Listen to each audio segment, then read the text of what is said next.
Amaka had never seen her mother cry like that, not even when Papa died. That morning, Mama hadn't said a word. She just sat on the edge of the sofa, staring into nothing. One hand gripped her wrapper, the other covered her mouth, trying to muffle the trembling that racked through her shoulder. It had been 4 days since Chijioke disappeared. The silence in the house was louder than any scream. His food was still in the fridge, his charger still plugged beside the TV. His bedroom slippers was still by the door, but Chijioke was gone. And even though everyone kept saying things like he's a man, he will be fine, or he probably just needed some space, Amaka felt it deep in her chest. Something had happened, something bad. It was 9:47 p.m. when Amaka last saw him. The power had just gone out again. The hum of generators filled the compound. Their mother was pounding yam in the kitchen. Amaka was curled up on the sofa, scrolling through WhatsApp. Chijioke stepped outside to answer a call. That was it. He never came back. At first, they thought he had gone to see a friend or stepped out for suya. But when midnight passed and his number was still switched off, Amaka's stomach twisted with a fear. She couldn't explain. Her brother would never just vanish. By the 3rd day, Amaka had visited his friends, the hospital, the local police station, everywhere. No one had seen him. At the police station, the officer barely looked up from his desk. He's a man now, Abi. Maybe he just wanted a break. Boys do that sometimes. Amaka greeted at it. Her brother had just gotten a job offer in Lagos. He was excited about it. He had plans. He wasn't running away from anything. Amaka was literally tired of people treating his disappearance like a joke. One evening, Amaka was cleaning Chijioke's room when she noticed something strange. His laptop bag was still there. He never went anywhere without it. She unzipped it. Inside, his laptop, a power bank, an envelope tapped shut with her name written in capital letter. If anything happens to me, give this to Ikenna. Her fingers trembled as she opened it. Inside, a USB flash drive. Amaka plugged the flash into her own laptop. There were 2 video files. The first was labeled May 12 evidence. The shaky footage showed a man in a police uniform collecting a brown envelope from somebody inside a tinted SUV. Their faces weren't clear, but the voice that spoke, very familiar.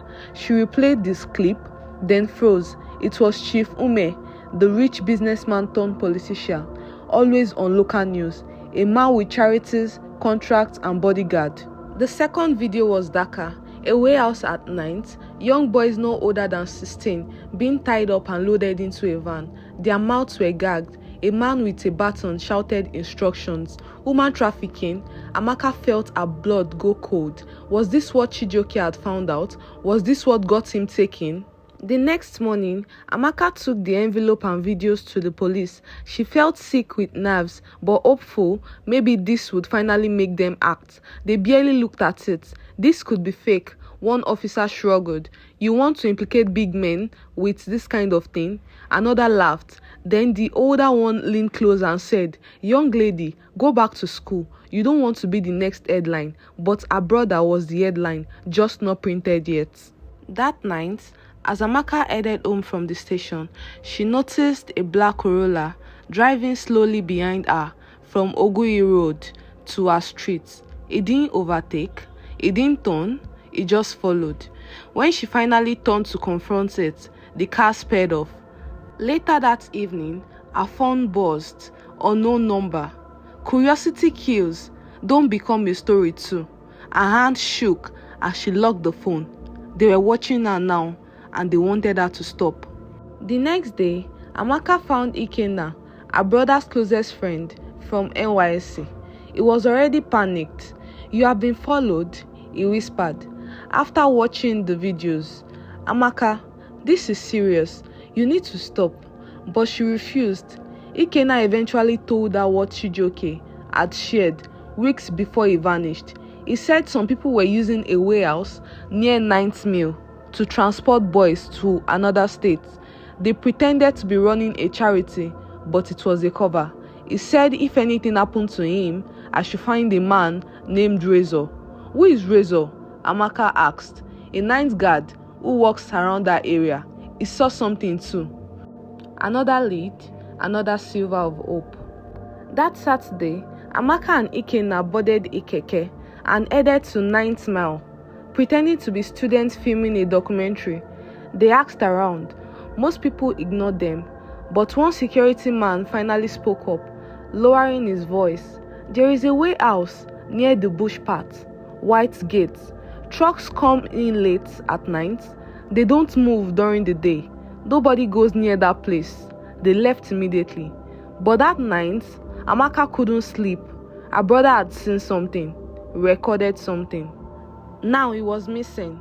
Then came another message. You are too close. Last warning. Amaka wasn't the only one searching. That night, somebody called her mother. A calm voice said, "Tell your daughter to stop digging, or you will lose 2 children instead of 1. Amaka came home to find her mother shaking, crying again. What are you doing, Amaka? Do you want to die? That night, the house was broken into. Nothing was stolen except the USB. The next day, Ikenna got a voice note on WhatsApp from an unknown number. He played it. It was Chijioke's voice. Weak, strained, but clear. They are moving us soon. Tell Amaka to find Razor. He knows it. He saw it all. Then silence. The timestamp. 3 days ago, Amaka's hand covered her mouth. Her brother was still alive.